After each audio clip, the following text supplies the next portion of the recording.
um grupo pago para ser soldado, ele realizava todas as famílias astronomicamente para ele ser soldado, mas ele não tinha capacidade nenhuma.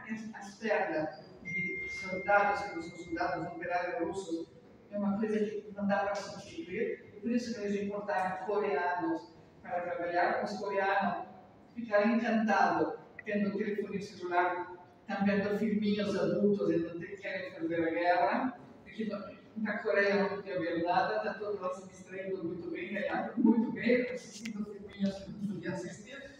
E a Rússia realmente está perdendo terreno ainda não, mas está perdendo poder com isso.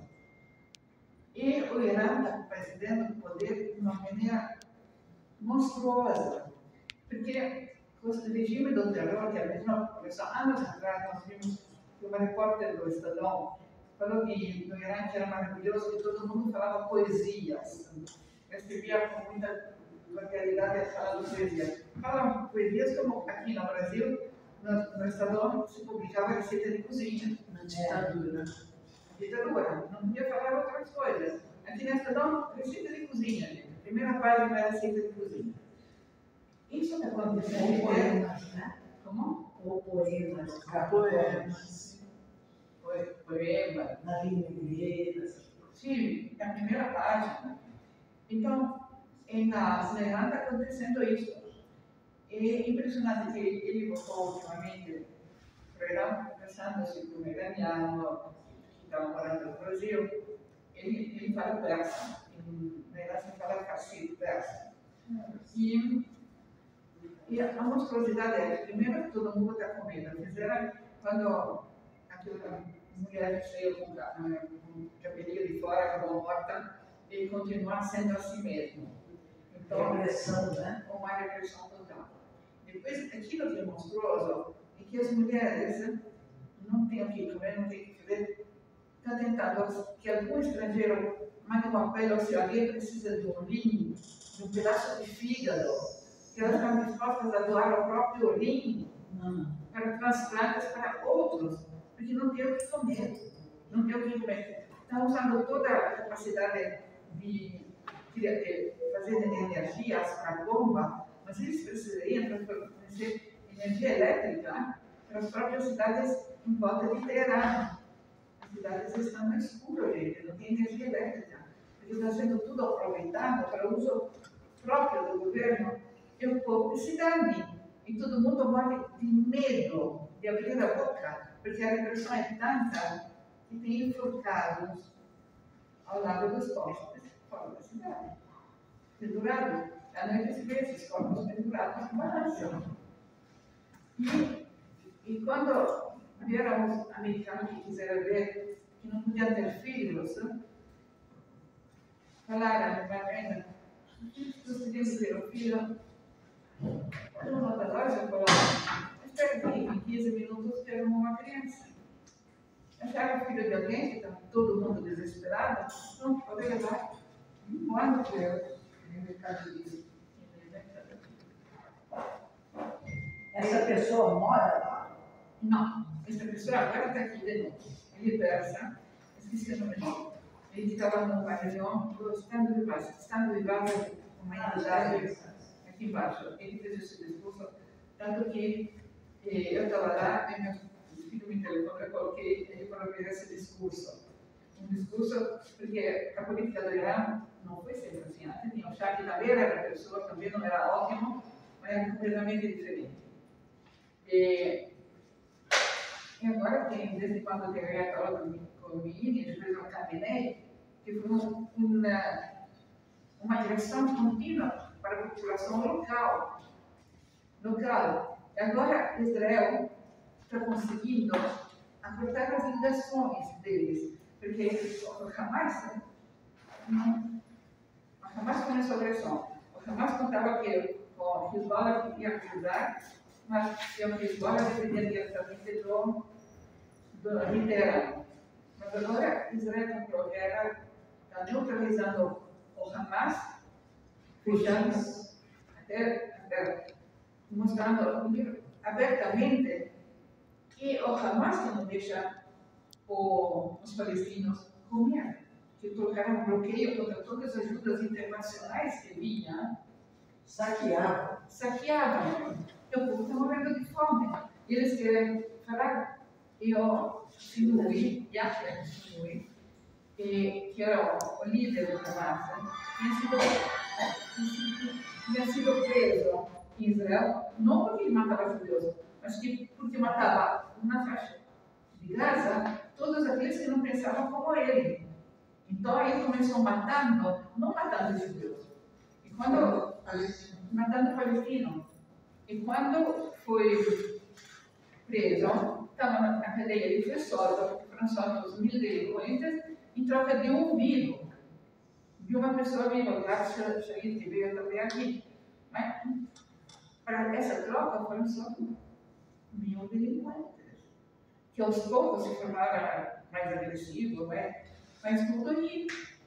E nós tivemos essa invasão, dia 7 de outubro, quando ninguém esperava. Foi de surpresa, quando se achava que era um tempo de paz. Mas o tempo de paz não era.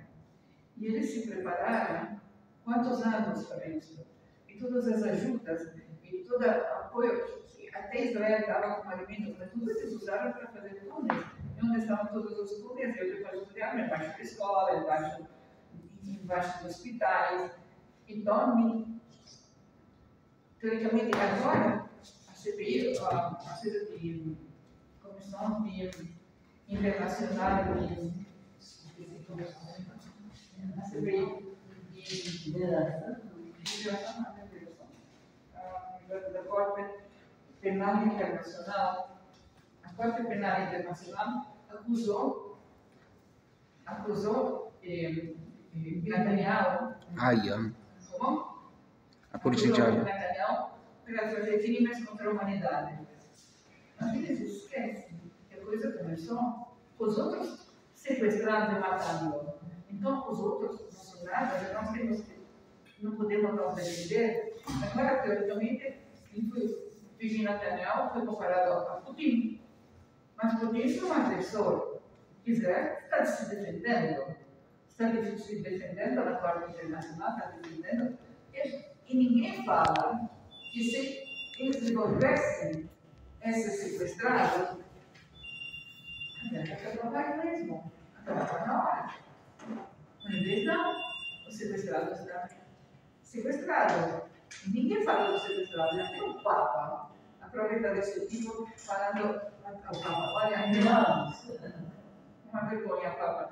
Papa, claro, fala que os judeus estão fazendo genocídio. Esse Papa também. Não quer. Que Que os judeus estão fazendo genocídio. O Papa. Então, essa violência em Jerusalém foi fazer um presente para a festa de Natal no ano passado, vestido de filha, como se Jesus fosse palestino. Palestino. Mas desculpa, mas ontem eu assisti a uma deposição do Henrique Zimmermann. Sim? Ele disse que ele estive com o Papa, conhece o Papa. Sim? E perguntou para ele como o senhor disse que ele renunciou. E o Papa se levantou com a dor que foi para dentro do local e trouxe para ele. Olha o que eu disse. Não disse genocídio. Disse que tomar cuidado com a mídia. Eu vi A mídia ele fez essa coisa que ele não falou assim. E que ele é muito amigo do rabino desse. Então, por que a mídia faz isso? Porque a mídia faz tudo o que quer isso ser. mesmo. Quem que passou isso? Quem que passou isso? Papa Sim, Zimmermann. sim. Sim, mas ele é jornalista. Eu sei que ele disse que era mentira.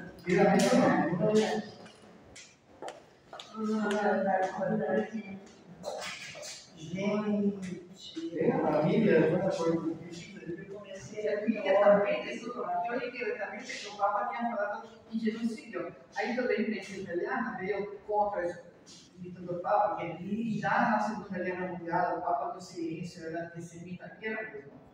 Era. Não é este aí. Essa não, mas nessa saiu. Tudo aquilo que foi nascido Na nesse Segunda Guerra Mundial teve um papa que salvou muitos judeus. E foi morto por isso.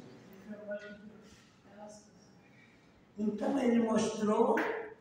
Mostrou que ele não falou isso. Mostrou o que ele falou. Eu não disse a palavra genocídio. Nunca disse isso.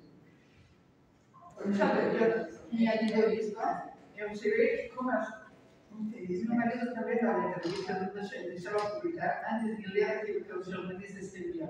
Porque muitas vezes também com meu marido acontecia e deturpava nas palavras. Mas se o Papa mostrou que não disse isso, nos jornais falam que saiu que disse. Nos jornais saiu que disse. Então, já estava todo um artigo contra o Papa que tinha falado aquilo que ele não falou. Então, nisso, eu escrito que, na realidade,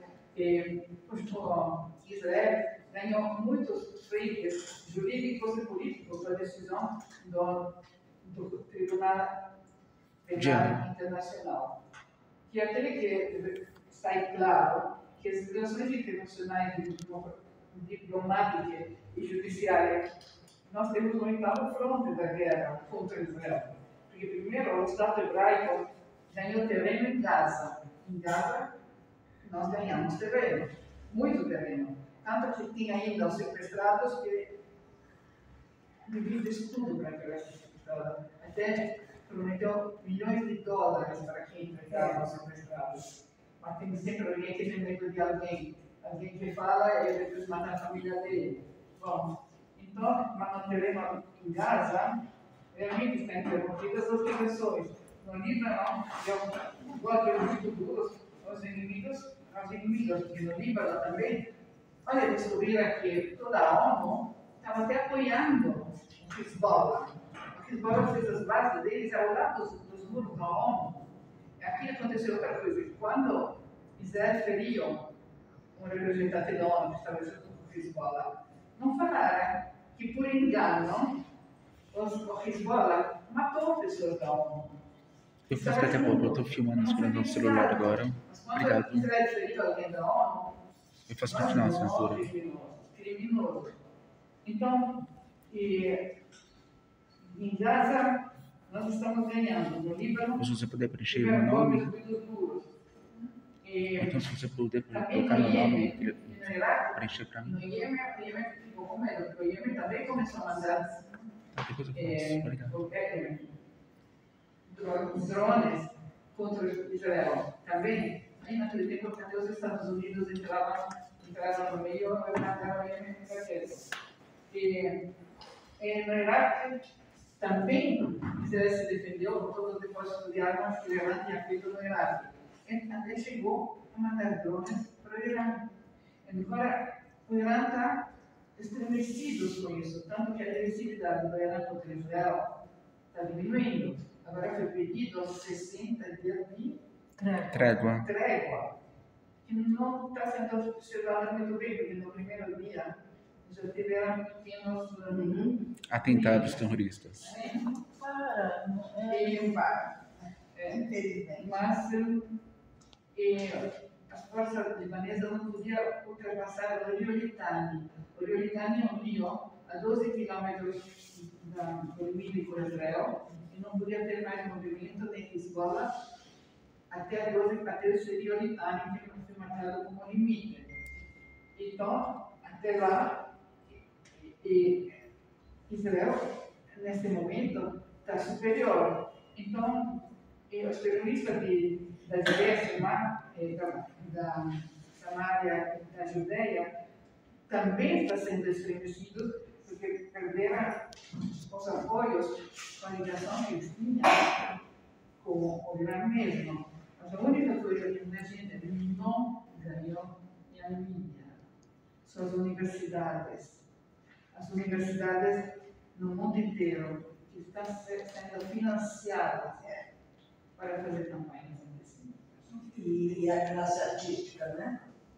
Olha, em Berlim, tem uma artista judia que estava fazendo uma exposição, e na exposição ela se declarou que ela é descendente de judeus que foram deportados. Ela está achando que o povo dela está fazendo genocídio em Gaza. E essa artista foi obstaculizada em Berlim. Se criou, esqueci o nome da artista, li no jornal, se criou um tumulto. E o diretor do museu que organizava essa exposição mandou calar falando que essa artista tinha pouca memória para falar aquilo que eu estava falando. Ela não sabia a história dela. E foi silenciada. Porque não pode haver antissemitismo oficial na Alemanha. Aqui tem uma cidade, a cidade de Sorocaba, que emitiu Uma nota. Que quem é de Sorocaba, se quer se candidatar para qualquer trabalho na prefeitura, não pode ser antissemita. Ele não vai ser antissemita. É mesmo? Quem não É pode? o prefeito de Sorocaba. Quem é ele? O prefeito de Sorocaba, não, é Ih, pronto. Eu não sei. Tem uma peça de teatro que está em cartaz, ainda está em E é cartaz, jovem, né? Muito jovem. Eu não 30 sei. que se chama se chama Um Simples Judeu. É a história que se passa na Alemanha, tá, dos dias de hoje, mas a narrativa se passa na Alemanha e tem um judeu da minha geração. Eu não sei que teatro está agora, fui ver lá no Teatro UOL, no Shopping Parque de Genópolis, acho que amanhã é o último dia lá, mas a temporada vai se estender. Tá? Segura. É a história de Segura, só segura. É a história de um judeu que vive na Alemanha, que deve ser da minha geração, nos dias de hoje. Tá?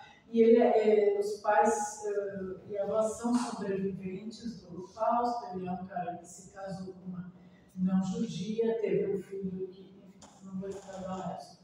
Mas ele está divorciado e ele é chamado por um professor de escola para falar como judeu. Então, mostra que ele é um jornalista judeu que vive em Berlim. E mostra que nos dias de hoje o judeu é um bicho raro, porque chamam ele jornalista judeu, herdeiro de sobreviventes, para falar sobre o que foram os judeus no Holocausto. Então ele fica ofendido, porque Berlim é a terra da família dele, certo? Então a família dele voltou para a Alemanha depois da guerra. Mas é um ponto de vista muito interessante, é um monólogo, não sei se todo mundo tem. Mas é muito legal, é muito bem feitinha a peça e mostra essa questão que na Alemanha sobraram tão poucos judeus, que é uma coisa tão separada, a impressão que eu tive, a impressão que o texto passou para mim, né? Tudo bem, a dona dela também vai falar em escola sobre a sobrevivência do Holocausto. Mas o Holocausto não aconteceu no Brasil. É diferente. É isso, acabei.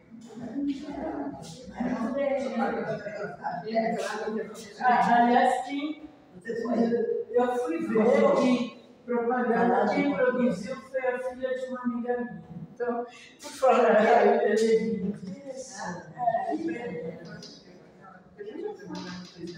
E o que tu dissesse agora no final da filha? Quem produziu a peça, o nome dela não aparece, mas quem produziu É a Berger. É uma menina que é Berger, que é esposa do ator.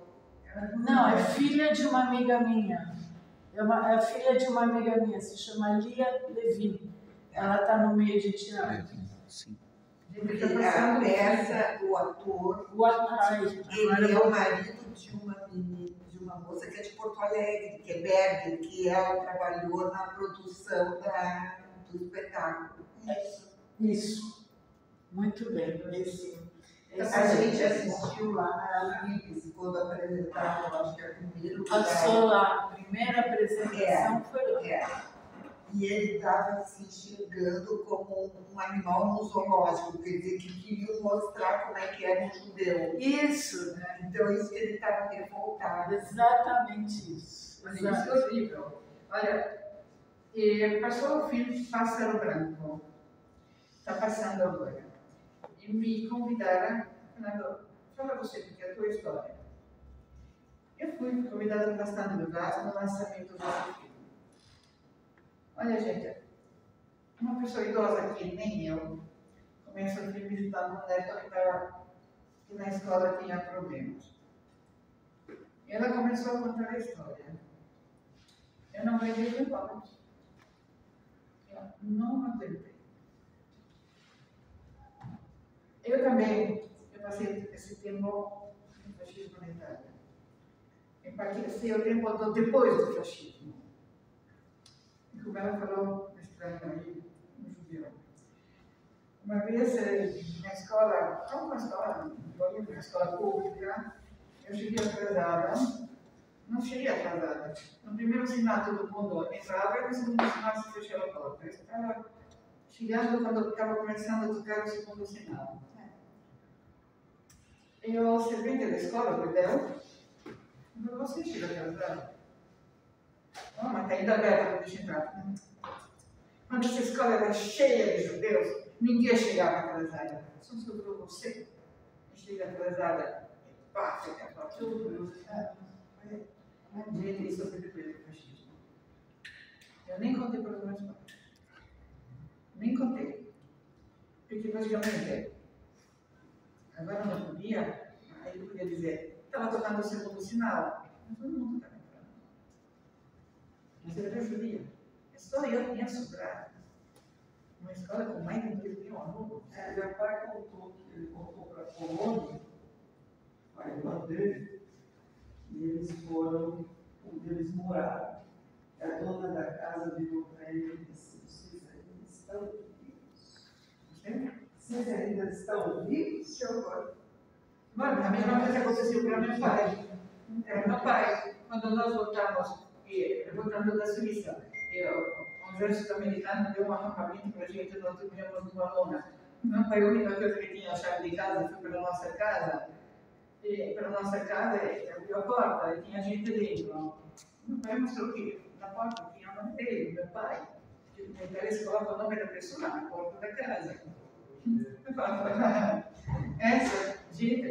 Esse professor aqui está morto, ele foi levado no caminhão de outubro de 1943. Ninguém voltou daquele caminhão. Se não é esse professor, não. Meu pai foi embora, porque se tivesse na casa do meu pai, já tinha estado de óbito. Porque ninguém voltou daquele caminhão. Então, esse filme Pássaro Branco começa com as perseguições. Que ainda sobrava, eu lembro, proibida a entrada dos judeus. Mas nesse filme não só proibida a entrada dos judeus. Na Itália tinha proibida a entrada dos judeus e os cachorros.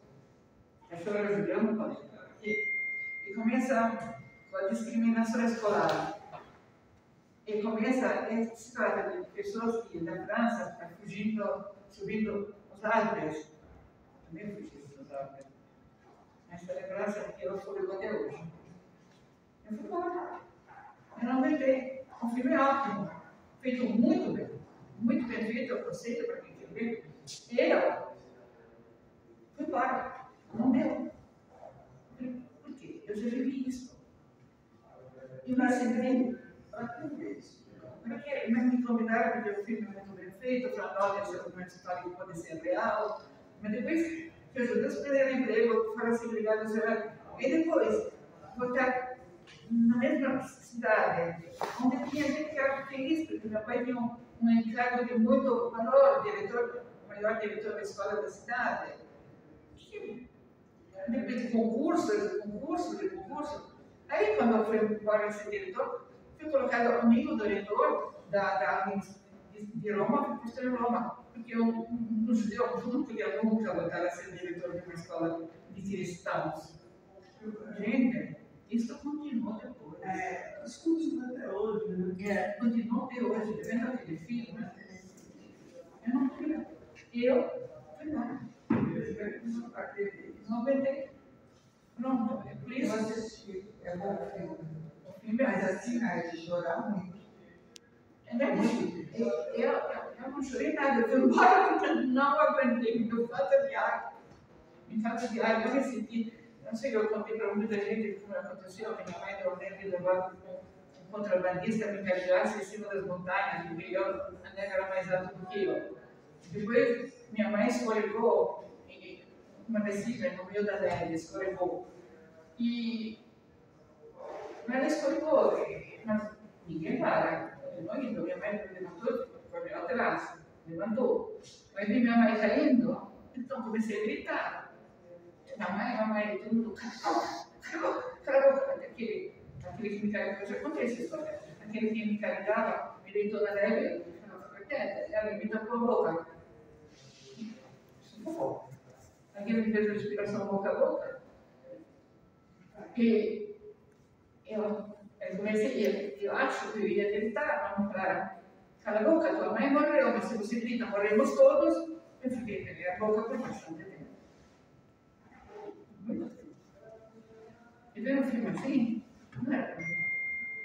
Não era para mim, porque essas coisas passadas, primeiro antes de falar com o Alto, que eu morri não sei quantos anos, porque eu sempre dei aula, olha, dava aula aqui, dava aula de festas, até que o Berechito, ela desde a minha primeira aula, ela também desde a primeira aula, gente. Ela também, essa são 40 anos, mais de 40 anos que estão comigo. Mais de 40 anos. Eu tive na Colômbia. Família não conta. Universidade, onde a família do meu marido morava. Chegando lá, a cidade estava deserta. Perguntaram cadê o povo, cadê os judeus daqui? Foram trabalhar fora. Eles responderam: o cemitério é um campo onde os cabritos comiam. Tinha um pequeno símbolo que era dos judeus, mas só um pequeno. E outra coisa, as pedras das lápides foram colocadas na rua para toda a rua. Aí uma turma chegou em volta dele, conversando, e ele estava em frente à casa que ele morava. É uma história boa. Estava em frente à casa morando. Aí, quando o Kiva falou, essa casa é minha, ela se machucou. Foi embora. É assim mesmo. E cada um se preparou, porque ele reconheceu um menino que era antes e que tinha fábrica de linguiça. Aí meu marido chamou ele pelo nome também. Ele estava todo com a roupa mal, não estava bem. É mais uma história de... O marido dela, o marido dela escreveu também o livro com isso. Não é escreveu o livro, é a filha dele que escreveu o livro. A filha, meu marido ditou e ela pôs em ordem. Mas ele também fugiu Mas meu pela marido não floresta. escreveu tudo, não. Dava para ainda escrever mais um livro. Mas ele falou, chega. Então, ele também se escondeu na floresta, igual no filme passa. Escreveu só um, então, quer dizer, o segundo. Não escreveu mais. Não, ele falou que não adianta escrever muito, porque ele teria que culpar o governo polonês. E ele não queria misturar a história do governo com ele, porque o governo polonês foi o maior antissemita. Eles delatavam e o pessoal saía na rua e eram fuzilados. Não, Eles continuam antissemitas até hoje. Continua até hoje. Eu estive lá e saí, olha aqui, ó, eu fui ver o que eu queria ver, saí correndo, nunca mais voltaria lá. Mas olha, isso começou com a unificação da Polônia, porque a Polônia era dividida em 3 partes. Uma parte era do Império Austro-Húngaro, uma parte era da parte russa, e outra parte era dos alemães, dos Habsburgo. E a unificação da Polônia, como o professor escreve no livro dele, a unificação da Polônia se podia suceder através da religião, porque os russos eram ortodoxos, os alemães eram luteranos. Então, o catolicismo devia unificá-los. O catolicismo, é por isso que tem o Papa polonês. Nós tivemos o Papa Wojtyła, que era polonês, que não pensava assim, que aliás ele era um defensor dos judeus. O Papa Wojtyła foi para conseguir tirar isso da Polônia, que foi unificada, com ódio, de diferente, especialmente com os judeus que até um determinado tempo se davam muito bem na Polônia. Até teve um vice-rei que se chamava Shaul Polo, que era judeu. Teve. O Wojtyla brincava em Cracóvia, era a cidade dele, brincava com outros judeus jogando futebol na rua. Isso era contou isso. Sim, Wojtyla. Então, a Polônia se tornou antissemita, mas Wojtyla já tinha antissemita. Mas se tornou antissemita. Tem uma longa história da Polônia, porque falaram até que Polônia deu umas expressões judaicas de boia, aqui chegamos e nós temos bem na Polônia. Mas depois unificou-se, a Polônia se unificou contra os obscuros, contra os alemães, e depois eram todos antissemitas de volta a também se não eram católicos. E tinha os Bessarabes, né? A geografia, a física continua a mesma, as montanhas, os rios, mas quantas nações mudam, né? Tanto que o Wieser falou que ele continuava no mesmo lugar e tinha mudado de nacionalidade não sei quantas vezes, que eu invadido por um, invadido por outro. Até eu, Trieste, eu sou de Trieste, né? Trieste, meus pais nasceram austríacos, eram austro-húngaros. Em 1918, a Itália ganhou da Áustria. Trieste, uma cidade austríaca, com uma criação, com uma reserva, com uma forma de cidade, era a única saída ao mar do Império dos Habsburgos, então, lindíssima cidade austríaca. Mas depois, na Primeira Guerra Mundial, a Itália ganhou a guerra e ganhou Trieste. E ganhou até Fiume. Fiume é uma cidade pertinho de Trieste. E na Segunda Guerra Mundial, a Itália perdeu Fiume, que é a cidade onde meus avós casaram. Casaram em Fiume, que é da Itália, mas depois ficou em Croácia. Iugoslávia. Então, ficando no mesmo lugar, primeiro era austríaco, depois italiano, depois eslavo, ficando no mesmo lugar. Foi assim que, por acaso, minha mãe encontrou uma prima que nunca conheceu com 90 anos, porque a irmã da minha avó tinha fugido do Império Russo com 5 lugares de 90 anos, porque essa prima dela estava em Fiume, que Fiume não era mais Itália, tinha ficado em Iugoslávia. Os países se juntam assim, dá para atravessar a fronteira até a Europa. Se juntam, mas dependendo. Olha, eu estive fui, porque lá que eu tinha casado com meus avós, e quando eu fui lá como brasileira, que eu faço brasileira. Porque naquele tempo, a primeira vez, agora mudou. A primeira vez quando eu voltei. Desculpe eu cortando. Eu quero te fazer uma pergunta prestigiosa do Estado de Israel. Eles sabem da situação dos reféns que estão? Todo mundo sabe que tem refém. Vivos ou estão Não mortos? sabe, a prima tem que estar morta. Israel não sabe. Não sabe. É isso. Toda a campanha que Israel está fazendo, isolando a faixa de Gaza, para ter o frente em volta. Toda a campanha, com dinheiro, com arma, com todas as formas. Eles não sabem onde eles Não estão. sabe quem está vivo. Não Em sabe. que túnel estão? Não sabe. Como? Estão vivos também, né? Não, 30 parece que já estão mortos. Mas ninguém sabe Eu aonde tenho a eles estão. impressão que estão mortos. Alguns estão mortos, alguns não, mas é aquilo que eu vivi, que foi isolado de Gaza e todo o resto, foi agora dentro de Gaza e não está mais recebendo ajuda direta do Hezbollah e do Irã. De repente é mais fácil ter esses reféns de volta. Agora, toda a atenção do próprio Bibi e de toda a população para ter os reféns de volta. Me diga uma coisa, o que eles querem, os terroristas de volta que estão em Israel, em troca dos reféns? É isso que eles querem? O que mais que eles querem? Olha, outra vez, liberaram 1000 terroristas para um judeu vivo. E agora? E agora vamos ver, porque o Bibi oferece muito dinheiro, mas liberar mais terroristas, nós estamos falando de Bibi, porque tem muitos terroristas presos, tem muitos. Agora, liberar muitos terroristas, acho que não está no plano de ninguém, vendo o resultado que deu para liberar as primeiras vezes os terroristas. Primeira vez, olha, Um dos terroristas era o Yahya que fez o 7 de outubro. do terrorista que estava Um dos terroristas que soltaram.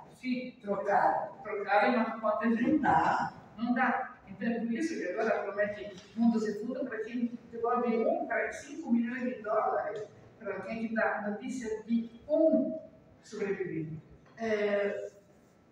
Totalmente mudando de assunto, tem um informe publicitário, mais um informe sobre os reféns, tá?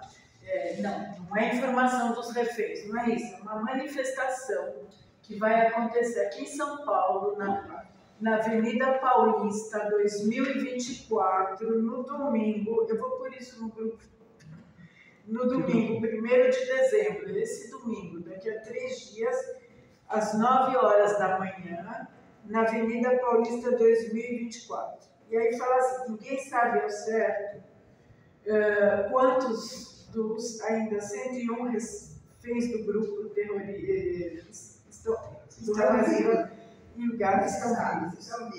estão vivos e em que condições.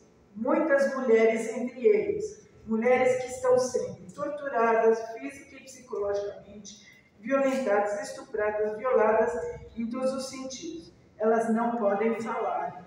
Aliás, as mulheres árabes também nunca podem falar. Mas nós podemos, nós mulheres, é um informe para as mulheres. Temos o dever de ser porta-vozes hoje, especialmente no dia 1º de dezembro, próximo domingo, às 9 horas da manhã, na Avenida Paulista, 2024. Lá esquina da Rua Augusta. Esquina da Isso. 9 horas da manhã? 9 horas da manhã, no domingo, caminhada pelo fim da violência. Nós teremos uma aula chamada Conexão Mulheres e reuniremos muitas entidades judaicas nessa mobilização, muito significativa para a comunidade, para ocuparmos esse lugar. E não deixar que outros movimentos contra a vida e contra a existência do Estado de Israel ocupem, caso não estejamos lá. Quer dizer, se a gente não se manifestar em prol dos sequestrados, principalmente das mulheres, tem outros movimentos que vão tomar conta com manifestações antisionistas, porque é bem perto ali de onde acontece, onde colocaram o boicote e do Rio Piomar. Isso, acho que é isso. Então, é isso. Então, é mais do que um convite de chamamento. Nós jovens, né? Nós jovens. Bom, eu não sou tão jovem, mas eu pretendo mostrar a cara, porque eu posso pôr no seu grupo, mãe, de atualidade? Que grupo é esse? Voltando ao Irã, o Ali Khamenei está com 79 anos. Ele já está dizendo que se o cargo dele ficar vago, ele está deixando alguém no lugar. O Irã ameaçou retaliar Israel e tudo, e ficou por isso mesmo. Não tem capacidade. Quando a população inteira está assim, a capital tem Rússia, tem gente aí que está caminhando. Mas o resto do Irã parece que está uma outra missão. Então, eu falei com esse iraniano, escuta, mas teve uma revolução francesa, o pessoal se revoltou, se colocou e tomou o poder. Aí falou, lá, se deixar o cabelo fora é morto, a repressão é enorme, não tem como. Sim, não tem como, mas acontece que todo mundo tem medo. Então, por que também as mulheres que se rebelam contra a violência de todos? Porque as mulheres do mundo não se manifestaram contra a violência das mulheres de Israel. Pois é. Exatamente. Judias não são mulheres. Deus não volta. É a mulher que é judia, não é mulher? Não. De bichos, mas nem os bichos são tratados assim. Agora, né, não trata assim também as mulheres deles, também os homens são projetados. Essas descrições que ele fala da violência contra os homens, monstruosa. Mas a China, a Coreia do Norte, a Rússia, esses países conseguem querer ajudar. Se eles conseguem se ajudar, não conseguem tanto, porque a Rússia, quanto à ajuda da Coreia do Norte, agora não está tendo mais poder. Só contra a Ucrânia, né? Ucrânia. também, mas ele tinha se aliado a Teherã, Putin. Estava vindo do eixo do mal, né? Eu não sei se ela fica sabendo. Então, esse eixo do mal está perdendo poder, mas ainda pode vir mais. Ainda pode vir mais. Ainda pode vir mais. Então, com esse discurso, eu queria falar só que, agora que acabar o nosso tempo, eu queria falar só que o único condenado à morte que nós tivemos a Israel foi Eichmann. E aquele que foi para qual foi encomendado a morte de Eichmann, que se chamava Shlomo Meyer, morreu 88 anos, morreu. Qual a idade? 88 anos? Morreu, 88 anos. 88. Que foi encomendada a morte de Eichmann, fazer parte do exército. E, pelo jeito, ele não tinha gostado do que eu vi, fez ele ser um religioso ortodoxo.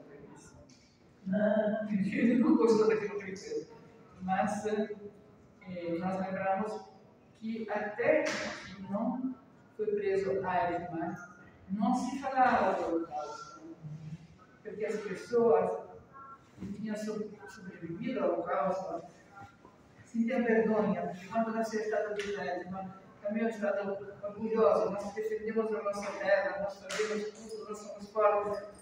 Então, os velhos que sobreviveram, a pessoa quando o Eichmann foi preso, que foi vista como a banalidade da violência, como fala na rádio, como foi colocada em prática a banalidade da violência.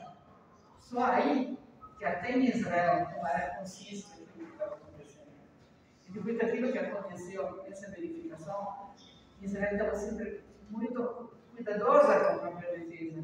Por isso, aquilo que aconteceu no 7 de outubro, no ano passado, ficou todo mundo desprevenido. Porque ninguém pensava se passasse novamente uma matança tão grande. Por isso que... Selvageria. Matança com selvageria. Parece que também essa gente foi drogada para fazer isso. Também no tempo do nazismo. Também no tempo do nazismo, Hitler mandava drogar os próprios soldados. Eu acho que, desculpa, mas o povo, ele sozinho não ia fazer o que ele fez. Nem ele com mais meia dúzia. O povo alemão, desculpe. Não, mas tem toda uma propaganda aí que foi feita, né? Eles queriam o terceiro Reich, eles queriam a grandeza da... Exato. É. Era uma coisa cultural, a expansão, os povos desde as épocas mais antigas, desde a época dos gauleses, dos godos, tinha uma cultura de expansionismo alemão, não é mesmo, mãe? Os alemães, eles tinham uma cultura de expansionista, algo já desde os primórdios tribais. Bom, agora nós vemos aquilo que está acontecendo do Brasil agora. Eu ia perguntar sobre a economia. Todo mundo é bom assim, Austrália, os estrelas, mas estão amigos, está tudo bom. Esse sábado, alguém sabe? Eu ouvi alguma coisa que a Conib não convidou o presidente Lula, deixou o Lula de fora e convidou o Bolsonaro. Mas ainda falaram que o futuro presidente do Brasil estaria lá na sala. E quem estava lá na sala é o Tarcísio. Me perdoem, eu não gosto dessa pessoa. Eu perdoo, mas eu gosto muito dele. Eu perdoo. Mas melhor do que Lula, melhor do que Dilma, melhor que qualquer outro. Porque qualquer um que não seja o Lula nem o Bolsonaro, eu acho que é ótimo. E aí, enquanto professora do Estado que eu fui, eu não vou defender o Cláudio nem ninguém da Conib. Eu tive nessa reunião da Conib. Opa. Eu tive. E o que ele falou foi que até hoje ele não conseguiu conversar com o Lula. O Lula não aceita ninguém da Conib. Por isso que ele não foi convidado para essa reunião. Obrigada. Por isso ele não foi convidado. Ele falou isso lá. Obrigada pelo esclarecimento. Manifestamente antissemita. Quando foi para Israel, ele visitava lá, presidente de todo o grupo palestino, e não foi prestar Questa homenagem ao núcleo de Arapati não foi do resto, de nada. Ele não aceita diálogo direto com a Conib, com ninguém. Não tem que ser convidado. Você sabe onde fica a sede da Conib? Você sabe onde fica a sede? Aqui é a porta do lado. A porta do lado é a sede da Conib. Essa Foi porta convidado para aqui, que não foi Essa ele. reunião, porque teve a reunião da Conib. é uma reunião da Todo Conib. mundo precisa isso. Lembra? Tem que Isso chegar é esclarecer. É sujo alguém. E ele convidou aquele pai, desculpa, o Caiado estava lá na reunião. Não quer. O Ronaldo estava o Caiado, estava o esse do senador Tarcísio. Não convidou o Bolsonaro, não chamou o Ainda Bolsonaro. bem. E não chamou o Lula. O Lula não foi convidado. Por isso, ele não aceita diálogo. Então, eles estão tentando de todos os lados chegar a conversar com o governo e não conseguem. Por causa daquele bendito lá do ministro das Relações, aquele Amorim, Mauro Vieira, não, o outro. Celso. Amorim. Deixa eu falar uma coisa. Eu recebi uma foto para avisar Israel que é o novo, não sei o que, do Hezbollah. Que é bom que Israel saiba. Você recebeu? Ele com aquele negócio aqui. Ah, o Lula. Ele Chega de abaixar as calças, não é para combinar mesmo, e é para se defender, e eu acho que as coisas estão começando. A gente não pode ser aquele povo da ética, da paz, quando querem acabar com a gente. não, né? Eu disse, quando o Bibi foi condenado agora para Tribunal, a Corte Internacional. a Corte Penal. a Corte Penal, não pode, eles colocaram o Bibi junto com os agressores. Não pode. O Alan Erkovitch está formando o grupo dos melhores advogados do mundo. Sabe quem é Alan Erkovitch? Advogado lá dos Estados Unidos. Está formando um grupo com os melhores advogados do mundo para defender o Netanyahu e o outro lá. No TPI. Mas não pode. Alguém Quer que se defender? defende. Olha, Quer gente, defender? agora eu vou pegar os 10 mandamentos. Ninguém nunca gostou dos judeus, porque os judeus têm uma lei de ser igual para todos. Até, olha, eu só vou nas origens. Os cristãos aceitavam a escravidão. Aceitavam a escravidão porque os negros são descendentes do terceiro filho de Noé, Sem, Cam e Ram, que significa quente. Era Ou negro. cão. Quando Cam viu o pai bêbado, deu risada. Os outros dois irmãos obedeceram o pai e morreram. Então, por essa razão, todos os descendentes de Cam tinham que ser castigados. E por isso que os jesuítas maltratavam todos os negros que não tinham direito a nada, tinham direito de vida e morte, como se não fosse gente. E por isso que foi uma base que também desestruturou a política de Roma. Porque Roma tinha escravo. Quando importaram 90 mil escravos de Jerusalém, quando Tito ganhou Jerusalém e trouxeram, os escravos judeus falaram, não. Então não quer que ninguém trabalhe, também não trabalha no sábado. As pessoas tiveram a pressão de confortar com os judeus. Então, todo mundo tinha direito. Onde já se viu escravo ter direito? Os gregos, por quê? Perderam a cultura judaica. Porque os gregos, cada grego, tinha direito à vida e morte de todos os escravos. Isso tinha direito de vida e morte de todos os escravos. Os gregos que eram A elite. os mais, aqueles que tinham mais, passeavam como filósofos em volta da praça.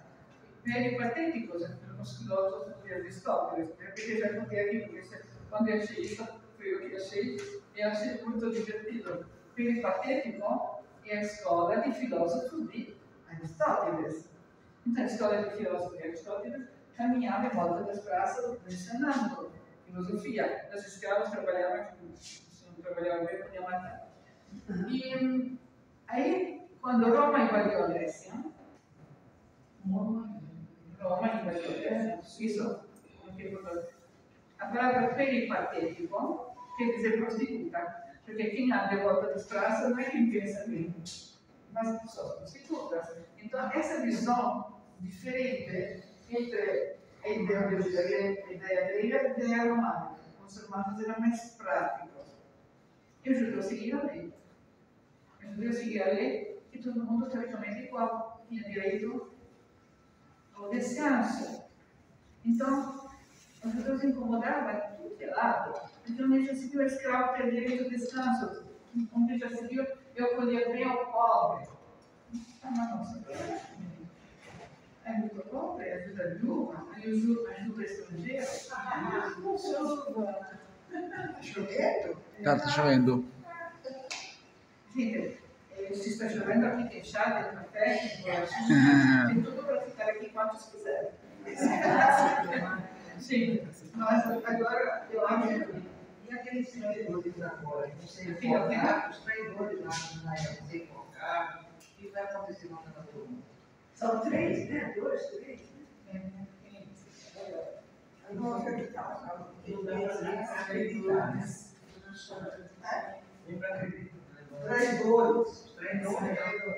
Eles venderam todas as informações. E aí ele vai, não sei, não interessa. E aí? A gente tem que ir aonde? Vai para não falar disso. Talvez ela não falou do nosso museu quando também nós temos nossos presos. Então, gente, de Patrício traindo, ajudando os terroristas. Que isso? Gente, ontem eu vi um filme, vou interromper, é muito relocante isso que você trouxe. Eu vou te mostrar o outro lado da moeda. Posso? Sim. Ontem eu assisti o filme, chama Todo Mundo no Mesmo Bar. Foi o encerramento do Festival de Cinema Judaico, foi no Nice, tá? E esse filme, o foco dele são os árabes que sacrificaram a própria vida para salvar judeus.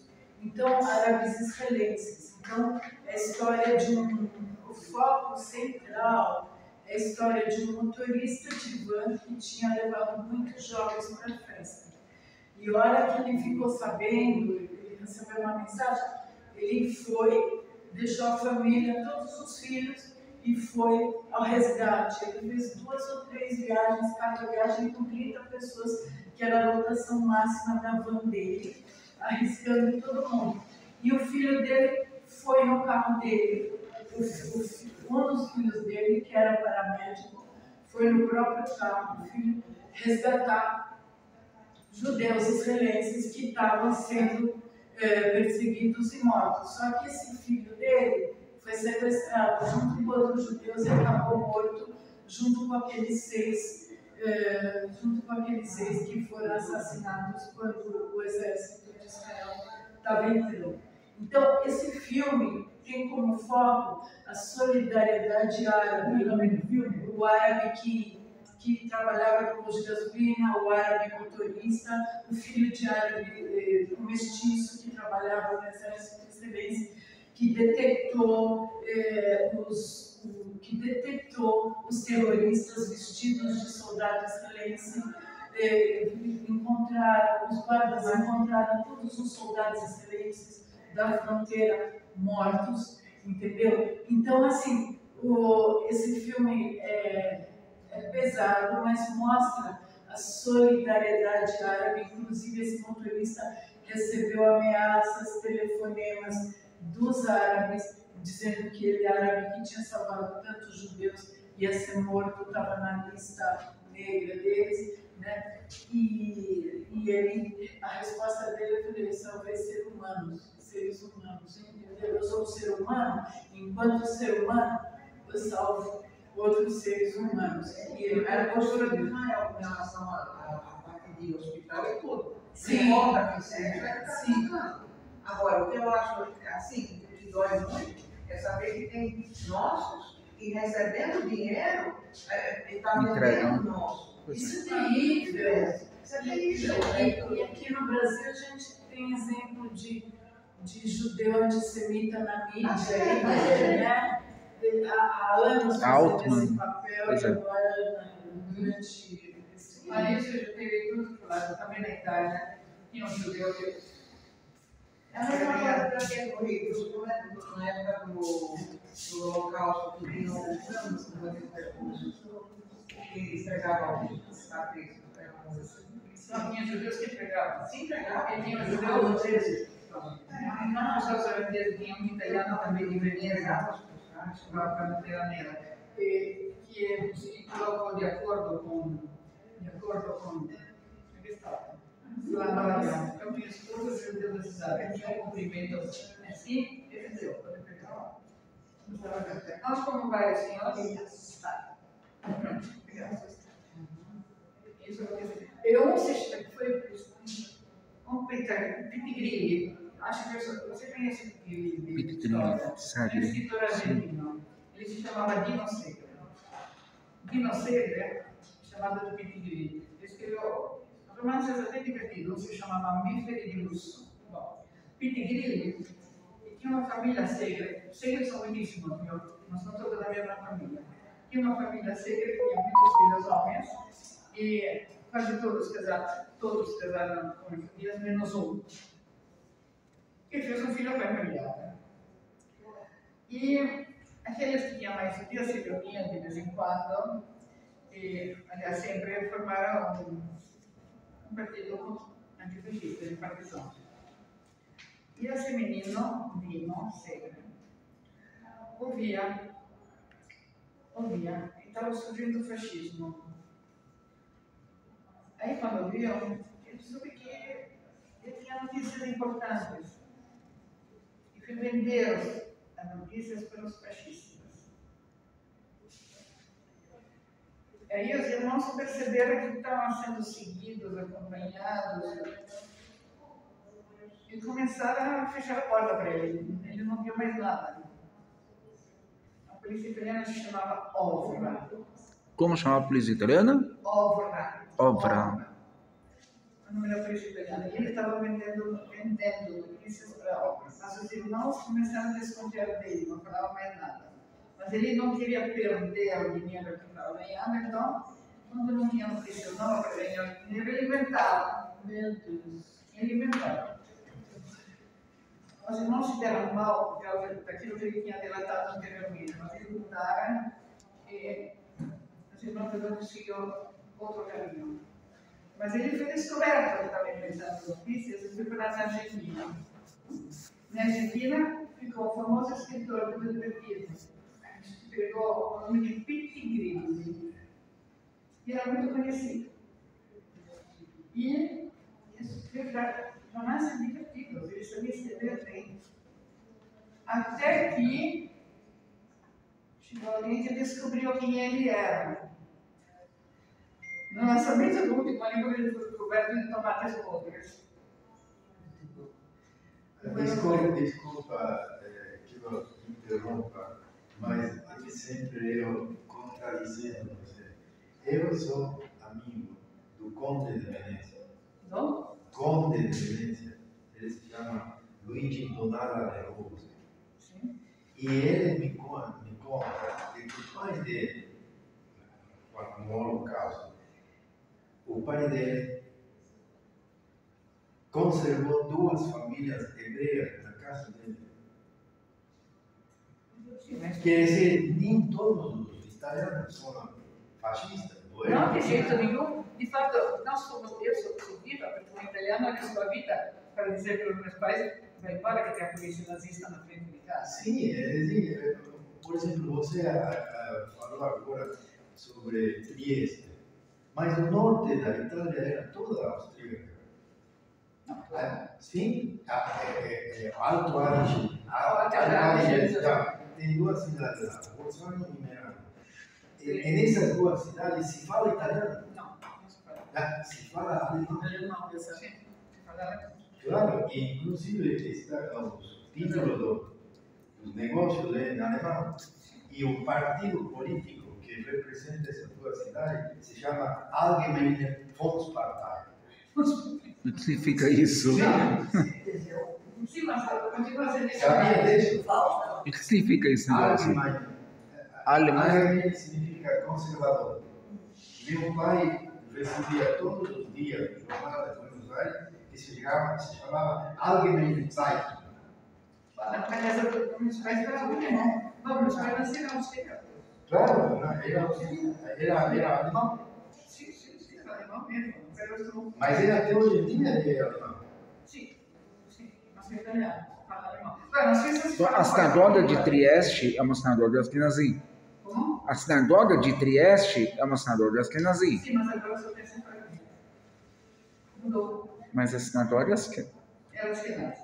Nasceu como askenazi. O rabino de lá é do Colégio Rabínico de Roma. Verdade, atualmente. Bom, mas na Itália... Quando é que nasceu a Itália? A Itália não existia até 10 séculos atrás. Foi significando. E para os italianos, a Primeira Guerra Mundial é a última guerra de unificação italiana. Só que na Segunda Guerra Mundial pegou um pedaço. Né? Somente que tem uma coisa: quando a Itália perde um pedaço do outro lado. E aqui a gente ganha em Israel, ganha as coisas e continua dos outros. Né? Porque, olha, Jerusalém a gente conquistou. E por que tem que ser dos outros? Não deixamos entrar os outros. Mas por que não tem que ser nosso? Mas, desculpa, mas Israel reconhece que existe no Palestina e que reconhece no termo do Estado, como é verdade de que existe Gaza e existe a Transjordânia. Por que foi conservado isso até hoje em dia? Até hoje em dia foi conservado porque se supõe que os árabes têm que aceitar de que existe Israel e eles vão ter seu Mas Estado. acontece que quando teve a declaração de independência de Israel, todo o resto tinha que ser dos outros, mas eles não aceitaram. Exato. Não, eu sei que não aceitaram, mas Israel conserva aquilo lá. Ainda, embora tenha os assentamentos ortodoxos, enfim, tudo isso, mas conserva, ainda conserva aqueles dois lugares. Sim. Então, por que não é Israel? Se fosse Itália, seria Itália. A Itália não questão. Outra das questões é que a Polônia era gigantesca, era enorme. A Polônia, inclusive, na época. Incluía a Ucrânia, acho. 13, 14. Sim. A Polônia era unida à Lituânia. Era uma só coisa. O arquiduque de Lituânia era o arquiduque de toda a Polônia. Meu marido? Não.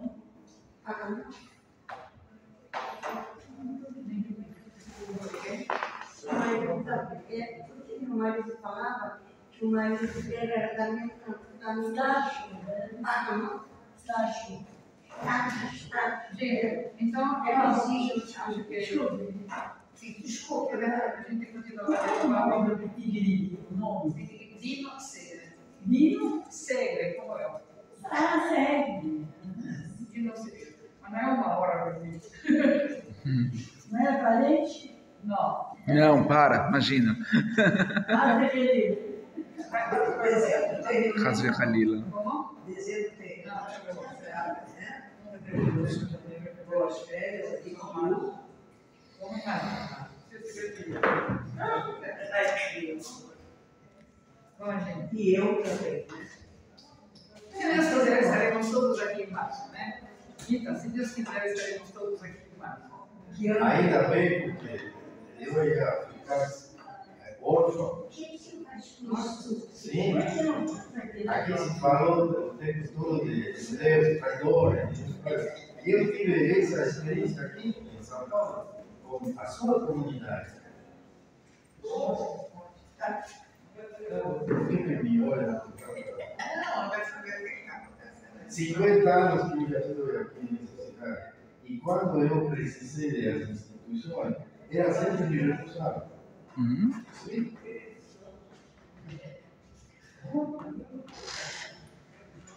Por exemplo, a primeira que me recusou foi a hebraica. Ela recebeu uma carteirinha de hebraica de Buenos Aires. Como você se chama na hebraica? Que é um nome que pertence a mim, a minha família, ao povo judeu em geral. E não aceita que eu seja da nós, porque o senhor não é daqui. E o senhor tem que ser apresentado por um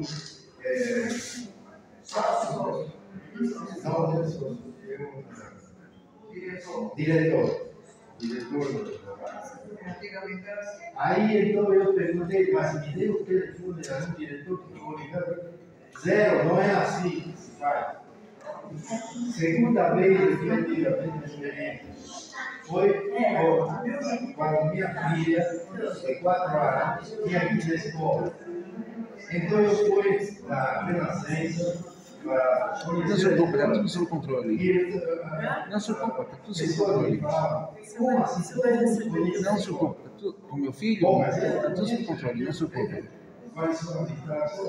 Se não estivesse, eu estaria aqui. Não se pode, porque já terminou a época de inscrição.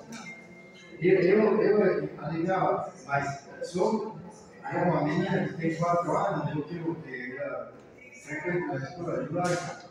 Não é que eu estou tentando de que ela seja aceita em Harvard ou então em Oxford.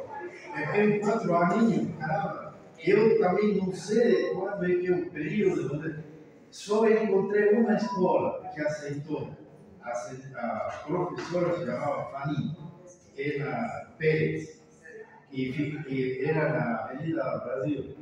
Na Avenida Brasil, eu estudei lá. Ela disse, a professora Fanny me disse, desculpe, senhor, eu tenho que consultar. De aqui a uma semana eu vou lhe telefonar. E ela me telefonou assim, não é aceito. Teu sobrenome é judaico? Super judaico. Vinga. Vinga. Claro. Sim. E a terceira experiência nefasta que eu tive com sua comunidade foi por aquele site que você me recomendou. Site que você me recomendou. Um site. Que site que é? Ah, sim. Como se chama ele? O diretor do site, o programador, se chama Sérgio Brinca. E então eu perguntei para ele, para o Sérgio Brinca, antigamente, por que, sendo de que a comunidade financiou o Hospital Albert Einstein e doou e fez aquele hospital e tudo isso, por que o Hospital Albert Einstein não tem um plano de saúde para judeus? Oh, Ele disse, essa pergunta não se faz. caramba! Ninguém vai responder e não é tabu proibido. O Einstein, meu marido, foi um dos fundadores do Einstein. E por que não tem um plano? Não existe, não é problema. Quando foi criado o Einstein, a finalidade dele era atendimento à colônia, toda a colônia, Olha só. sem fins lucrativos. Olha só. Na realidade, tanto que quando ele teve internado na cirurgia cardíaca, ele chegou lá e viu que não tinha plano de saúde que a gente tinha que pagar, toda a internação, tudo. Sabe quando eu dei desconto para ele naquela época? 10%. 10%. Poxa vida. Agora eu faço agora a pergunta a todos vocês. Alguém vai me responder por que o Hospital Albert Einstein não tem plano de saúde para Eu também quero saber. Olha, é o seguinte, tinha um plano da Uníris, até a época que o Igual depois tinha que o Godofé. Era uma situação. Depois que entrou o Brando, mudou a situação um pouco. Piorou na época que entrou o Código Unitécnico. A Uníris começou a dar assistência para o pessoal da Uníris através do hospital japonês. Nossa! Japonês. Santa Cruz, né? o site, que agora lembrei, o site se chama Lenda Então, é muita nojenta. É muita nojenta. É uma criação sem fins lucrativos. Sim, por que se chama israelita? Porque israelita respeita. Ele da minha família, de todos os judeus do mundo. Tanto que quando ele teve internado. E hebraica também é a mesma coisa. O nome hebraica, como hebraica, eu sou brasileiro. É a direção. O problema são as direções. E como ele perguntou, mas a Revolução Francesa, o povo se rebelou. Como é que vocês, todos aqui, não se rebelam? Olha, você falou mais. Eu tive uma idosa para dar assistência quando no final do parente, que ainda na residencial na Prudência. Eu me mudei para residencial lá do Hospital do Cefal. existia antes, o lado dos velhos, agora é do lado. Eles tomaram conta de tudo, e o dinheiro está indo para onde? A prefeitura, várias associações, a prefeitura, isso, aquilo.